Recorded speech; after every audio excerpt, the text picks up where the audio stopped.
Are you ready for next level growth in your business? Welcome to the Lindsay Anderson Show, where we pull back the curtain on the exact strategies, tools, and mindsets that build million-dollar empires. If you're hungry for more time, more freedom, and a whole lot more impact, you've come to the right place. Buckle up, because we're about to ignite your business journey. Now, here's Lindsay. Hey everybody, welcome to this episode of The Lindsay Anderson Show. Today I am so excited for our guest. His name is Mr. Frank Smith, and for over 30 years, Frank has influenced and shaped the culture of businesses by fulfilling his personal purpose of elevating life through work. During that time, he has acquired or started 5 different businesses in manufacturing, retail, distribution, and professional services. He has been coaching and training for over 10 years while running his other businesses and received his coaching certification from UC Berkeley.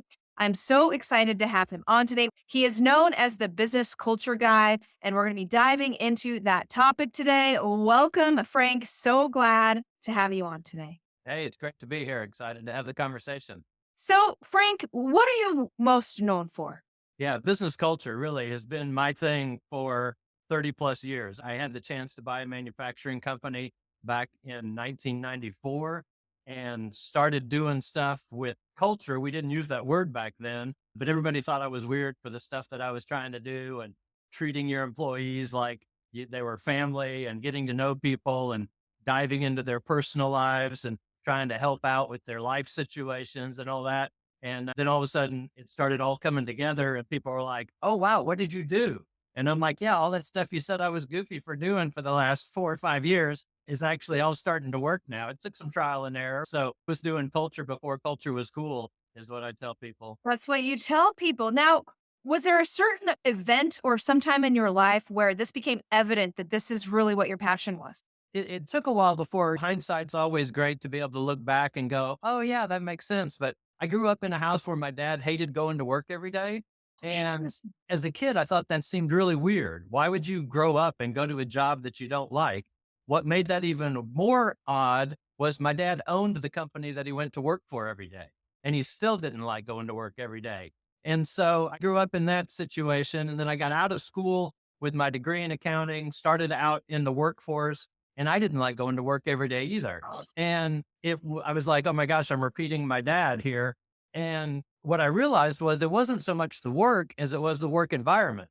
And so I kept trying to find a good work environment and it was hard to find. And I finally landed at this manufacturing company, worked there for a couple of years. I had the opportunity to get the management team, buy the company from his estate. And then I ran it for the next 20 years. And my goal from the get-go was I'm going to create a place where people like to come to work, where Maria that has to show up at 7 o'clock on Monday morning to run a sewing machine for us actually wants to come to work at Monday morning at 7 o'clock. And so we started trying to figure out how do you make that happen? And funny, if you just treat people really well, they tend to not mind showing up to work.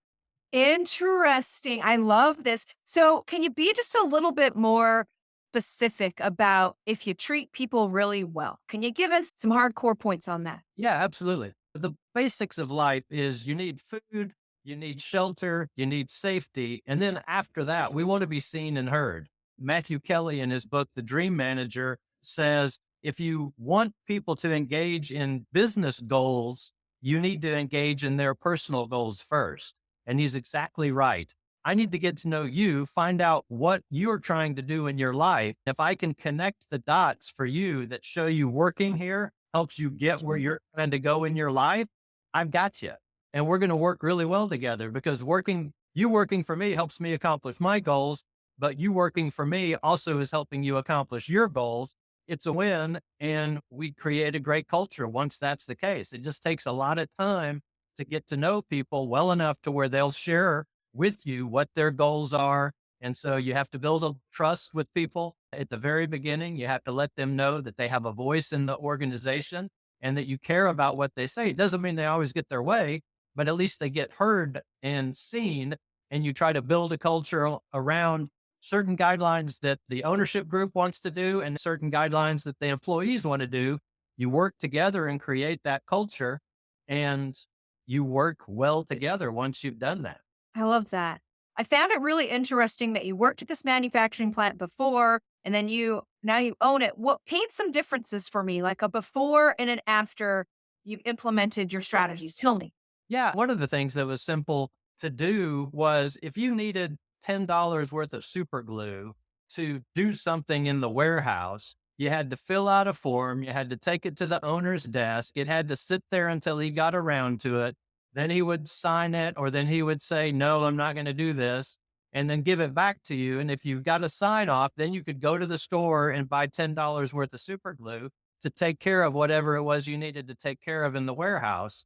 The guy that ran the warehouse had been there for 20 years. If he needs super glue, just go buy the stinking super glue. So literally some of it was that simple of a deal of, hey, Bobby, you've been doing this job for a long time. I trust you to do your job. If it's $1,000, come talk to me. If you need something up to this amount, I trust you to go do it. And letting people have some autonomy in that kind of stuff is a big piece of it. But a big part of it is they just want to actually get to know, they want to feel seen. They want to know that you know what their kids' names are, that you know that they like to play soccer on the weekends or anything like that. I always tell people it's simple, but it's not easy because it takes a lot of time to do that. It takes intentional effort to make sure you get to know them. But it's really as simple as understanding that the reason Maria's been late for the last 3 days getting to work is because she has a kid that's in the hospital and she was afraid to tell anybody. And she's having to get her other kids to a friend's house so they can get to school on time. And she's still trying to make it to work by 7 o'clock in the morning. Instead of getting mad at Maria for being late, we figure out how can we help you while your kid's in the hospital? Can you boil this down to in terms of company success? Is the company more profitable this way? Did you see any improvements in terms of that?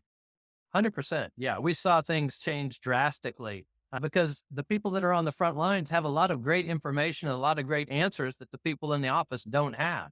And so they could help avoid problems much quicker. They could fix problems much quicker because you put the tools in their hands and let them run. I experienced that for myself in my organization. The latest Gallup data at the same time will tell you that if you're in the top quartile of employee engagement versus the bottom quartile of employee engagement in the same industry, you're on average 23% more profitable.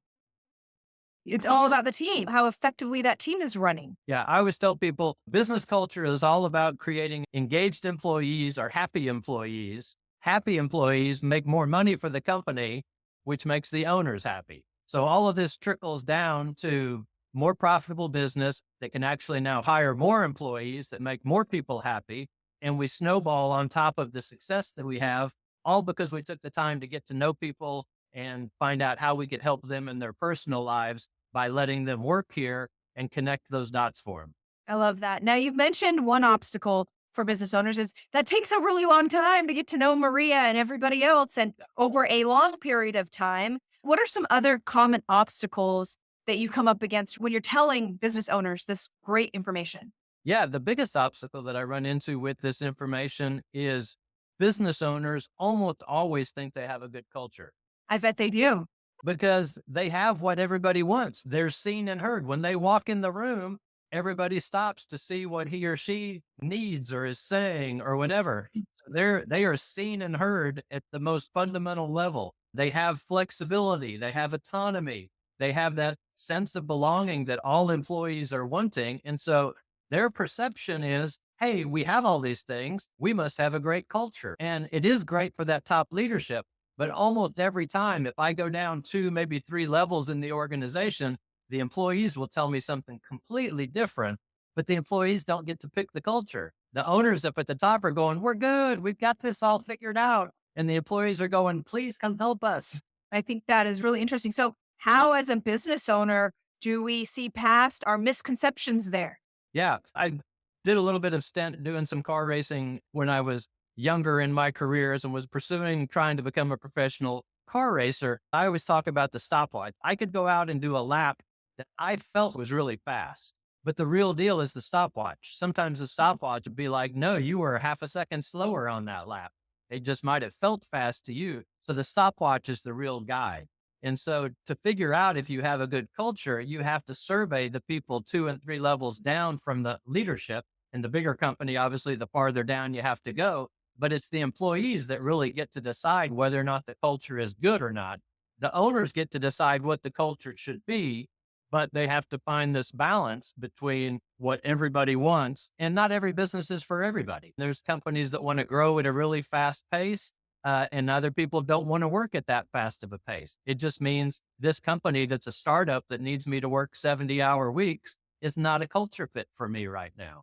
I need to work at a place because maybe I'm a single mom. I need to work at a place that has lots of flexibility and 40-hour maximum kind of week. Great. Then you need to find a company that offers that. And so that's part of what makes culture so challenging, is because what I want and what you want may be two different things. It doesn't mean company culture is bad. It just means it doesn't align with me at this time in my life. So, what is the answer to that as a leader? You develop the culture that you want, and hopefully it trickles down? Or because if you're listening to people at the bottom, but maybe they're not the right people, how do you mesh that? Yeah. So ultimately, the leader gets to make that decision. But there's some things that you can have some flexibility on. So there's 16 different, depending on how you count them, components that make up your culture. And you need to have specific things identified or answers to each one of those 16 pieces. And what makes this again tricky is what may be important to me may not be important to you. And so you have to, as the leader, say, here's what we want. If it's a leadership team or if it's a single leader, here's what I want the culture to be. I've got some flexibility on these things. And what would you employees like? So like in my company that I have right now, that's a recruiting business, we recently changed the dress code. I am more of a business casual where you should have slacks and a nice shirt on every day. People on my team would rather wear jeans and something comfortable. So we have to have this talk. My landing with that was, if we're in front of the client, we're going to be dressed business casual.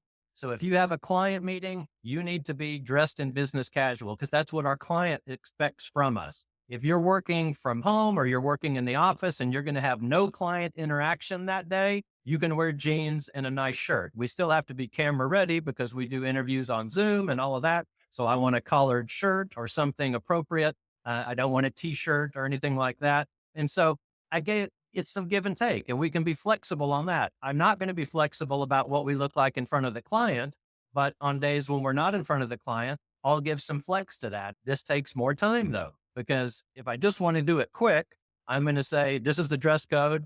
Forget you all. If you don't want to do that, go find a different team.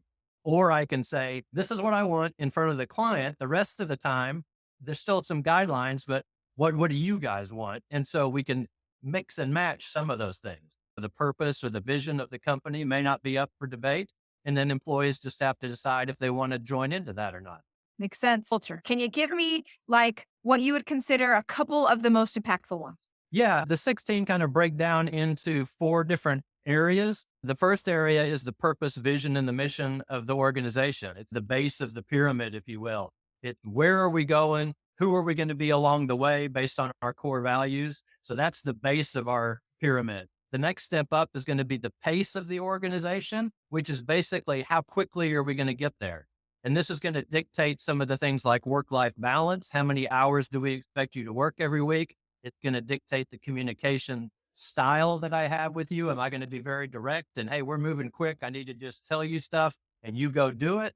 Or do we have more time to debate and figure out things? Then we get to the relational level. How are we going to interact with each other on the team? If we're remote, how often do we connect on video calls? If we're in person, how much do we spend time talking about personal stuff versus work stuff? I always start meetings with some personal banter before we dive into the work process. That's my style. That's my culture. And then the last piece is kind of the top of the pyramid, but it's the style. It's how do we communicate with the people around us through our marketing efforts?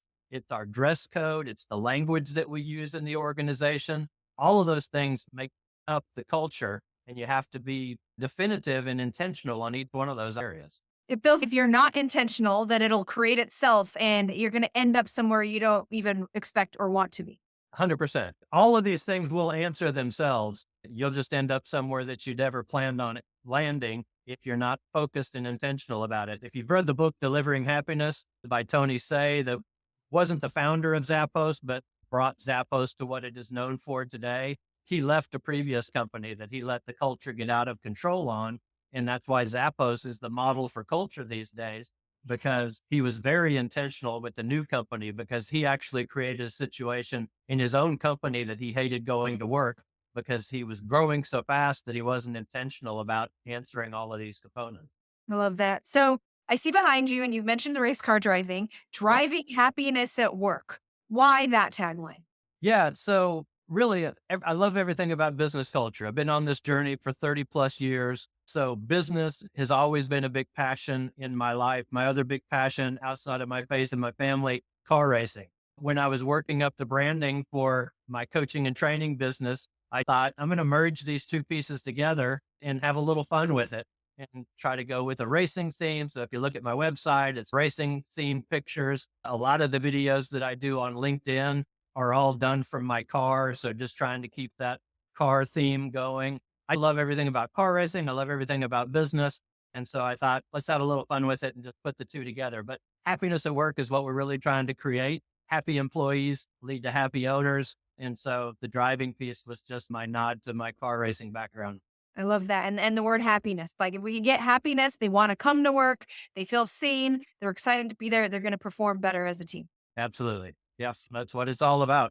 We're in a really interesting time right now with the pandemic, and half of us are working from home and half of us aren't.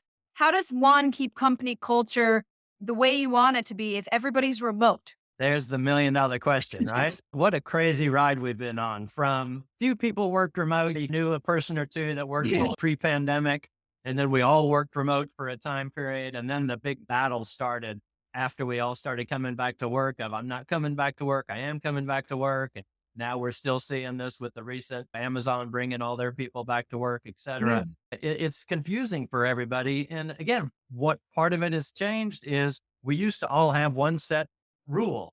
Then we realized, oh, the rules could be different.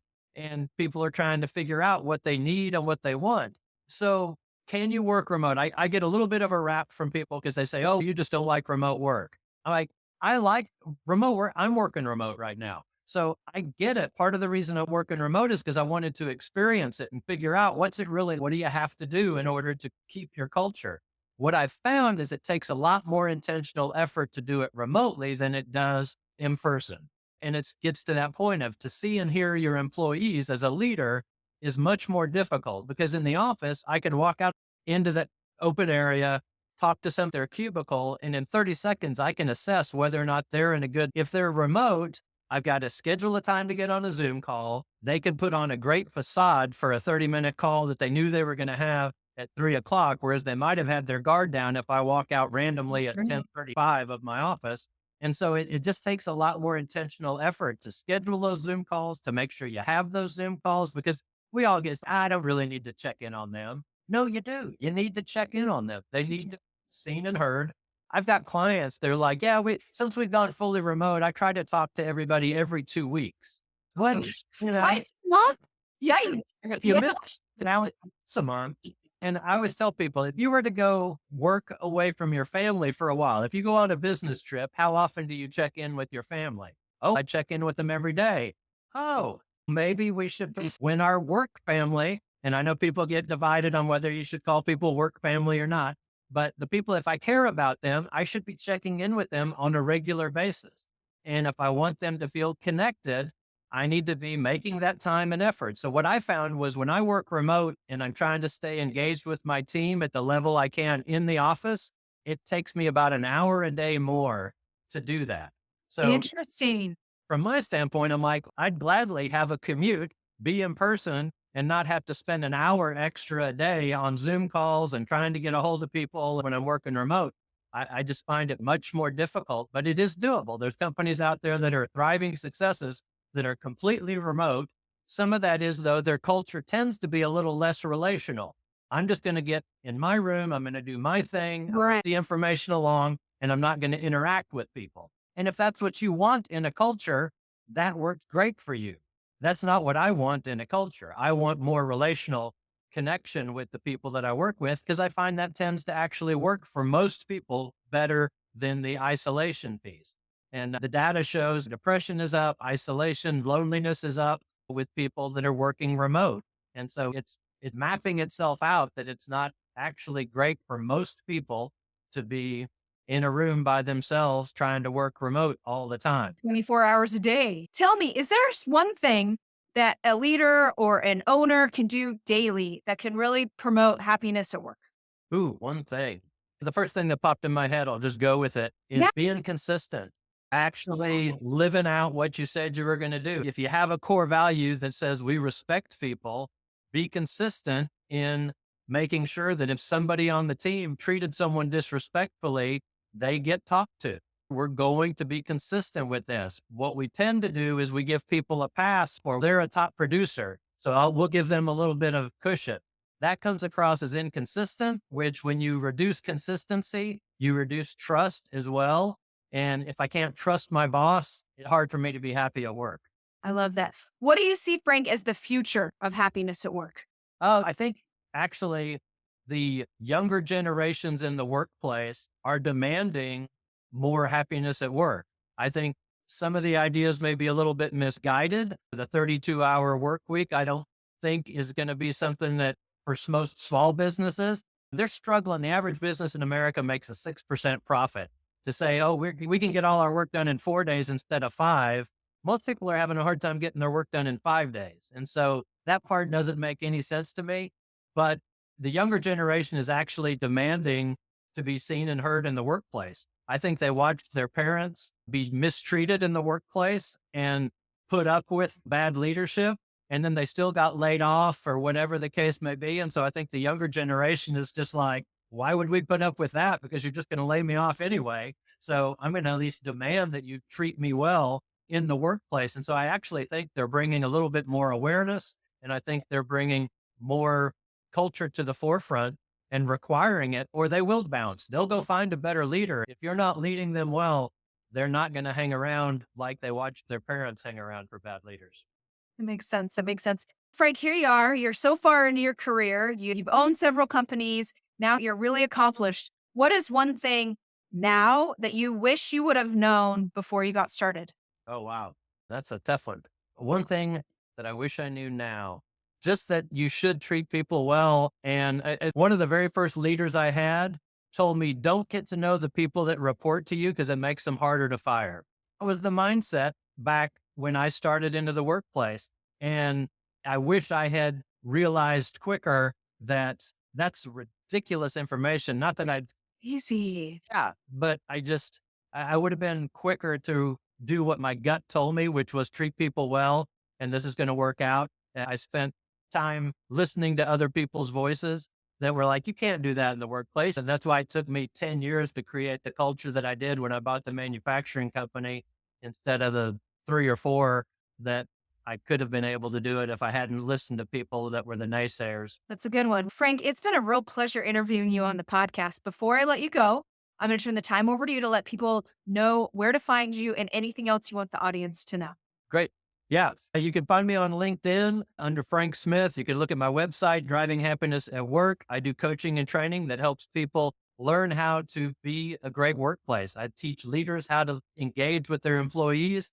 That's what I love to do. I actually like getting into what I call the messiness of the people side of the business. The people side of it gets challenging. And I find it curious as to why did they react that way or whatever. And I love to help leaders figure those same things out to make their workplace a better place so that people like to come to work. Love to have people reach out to me. I'd love to help. The bigger the problem you've got, the more I actually enjoy diving into it. I love it. Thank you, Frank, for being a great guest today. Thanks. There you have it, folks. Another amazing interview here on The Lindsay Anderson Show. As a quick reminder, if you're looking to generate more high quality sales through social media, do social media the right way. Don't just content drop and run, but to actually get high ticket sales from social media. Make sure you sign up for my upcoming workshop by going to lindsayaa.com/workshop. Thank you so much for joining me on this episode of The Lindsay Anderson Show. Cheers to you and your success. That's a wrap for today's episode of The Lindsay Anderson Show. If you loved this episode, don't forget to subscribe, leave a review, and share how you're leveling up your business. Want more? Connect with Lindsay Anderson and get the tools you need to crush your goals at lindsaya.com. Until next time, keep pushing, keep growing, and turn those business dreams into reality.